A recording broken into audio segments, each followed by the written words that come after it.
തെരഞ്ഞെടുപ്പ് കമ്മീഷനും BJP നേതാക്കളും തമ്മിൽ ചില അഡ്ജസ്റ്റ്മെന്റ് ഉണ്ട് എന്നുള്ള കാര്യം പ്രതിപക്ഷ നേതാക്കൾ പ്രധാനമായും ഉന്നയിക്കുന്ന ഒരു ആരോപണമാണ്. ജ്ഞാനേഷ് കുമാർ അമിത്ഷായുമായി ചില ഡീൽ ഉണ്ടാക്കിയിട്ടുണ്ട് എന്നുള്ളതും രാജ്യസഭയിൽ BJP MP-മാരുടെ എണ്ണം കൂട്ടാൻ വേണ്ടി സംസ്ഥാന തെരഞ്ഞെടുപ്പുകളിൽ ചില നീക്കുപോക്കുകൾ നടത്തി കൂടുതൽ MLA-മാരെ BJPക്ക് ലഭിക്കത്തക്കവണ്ണം ജ്ഞാനേഷ് കുമാർ പെരുമാറുന്നു എന്നുള്ള വിമർശനം പല സമയങ്ങളിലും ഉയർന്നു വന്നതാണ്. അതിനിടയിലാണ് മറ്റൊരു ആരോപണം ഇപ്പോൾ ജ്ഞാനേഷ് കുമാറിനെതിരെ UP-യിൽ നിന്നും അഖിലേഷ് യാദവ് നടത്തുന്നത്. അതായത് കരട് വോട്ടർ പട്ടിക പുറപ്പെടുവിക്കുന്നതിന് മുമ്പ് പട്ടികയിൽ നിന്നും ഒഴിവാക്കപ്പെടാൻ പോകുന്ന വോട്ടർമാരുടെ എണ്ണം BJP നേതാക്കൾ എങ്ങനെ അറിയുന്നു എന്നുള്ള അതിഗുരുതരമായ ആരോപണമാണ് അഖിലേഷ് യാദവ് ഇപ്പോൾ ഉന്നയിച്ചിരിക്കുന്നത്. അത് തെരഞ്ഞെടുപ്പ് കമ്മീഷന്റെ വിശ്വാസ്യതയെ ചോദ്യം ചെയ്യുന്നതാണെന്നും സമാജ്വാദി പാർട്ടി അധ്യക്ഷൻ കൂടിയായ അഖിലേഷ് യാദവ് പറയുന്നുണ്ട്. ഉത്തർപ്രദേശിൽ വോട്ടർ പട്ടികയുടെ കരട് വോട്ടർ പട്ടിക പുറത്തുവിടുന്നതിന് മുമ്പ് ഏതാണ്ട് 4 കോടി വോട്ടുകൾ നീക്കം ചെയ്യപ്പെടുമെന്ന് ഉത്തർപ്രദേശിൻ്റെ മുഖ്യമന്ത്രിയായ യോഗി ആദിത്യനാഥ് പറഞ്ഞത് അത് ഏത് വിവരത്തിൻ്റെ അടിസ്ഥാനത്തിലാണ് എന്നതാണ് അഖിലേഷ് യാദവ് ചോദിക്കുന്നത്. യോഗി ഇത്തരത്തിൽ ഒരു പ്രതികരണം നടത്തണമെങ്കിൽ ഉറപ്പായും ചില വിവരങ്ങൾ അദ്ദേഹത്തിന് കിട്ടിക്കാണണം.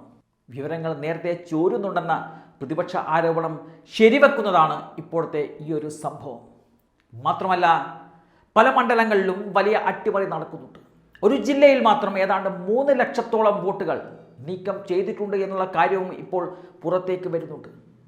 BJPക്ക് തെരഞ്ഞെടുപ്പുകൾ അനുകൂലമാക്കാൻ വേണ്ടി ചില മണ്ഡലങ്ങളിലെയും വോട്ടുകൾ വെട്ടിക്കുറക്കുവാൻ ശ്രമം നടക്കുന്നതായും അഖിലേഷ് യാദവ് പറയുന്നുമുണ്ട്.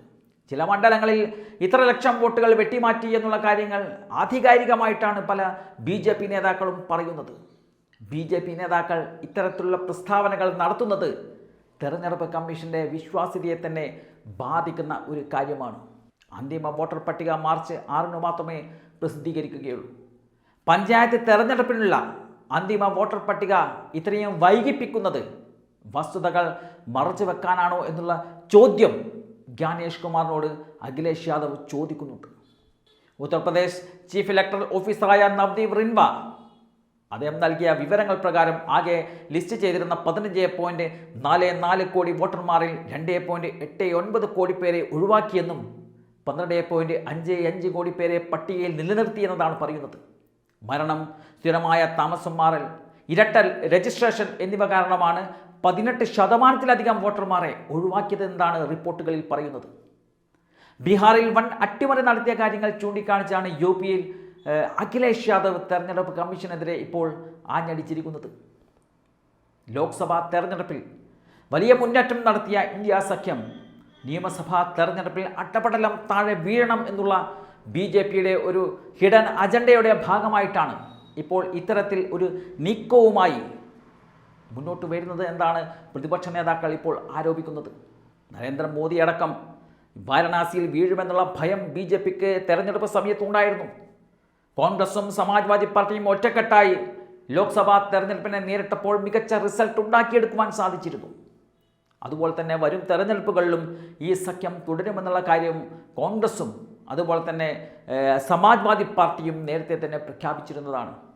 BJPക്ക് തിരിച്ചടി മണക്കുന്നതോടെയാണ് അമിത്ഷാ ചില കുബുദ്ധികൾ ഇപ്പോൾ കാണിച്ചു തുടങ്ങുന്നത്. അമിത്ഷായുടെ നീക്കങ്ങൾക്ക് കുടപിടിക്കുന്ന ഒരു ഏർപ്പാടാണ് ജ്ഞാനേഷ് കുമാറിനുള്ളത് എന്നതാണ് അഖിലേഷ് യാദവ് പറഞ്ഞു വെക്കുന്നത്.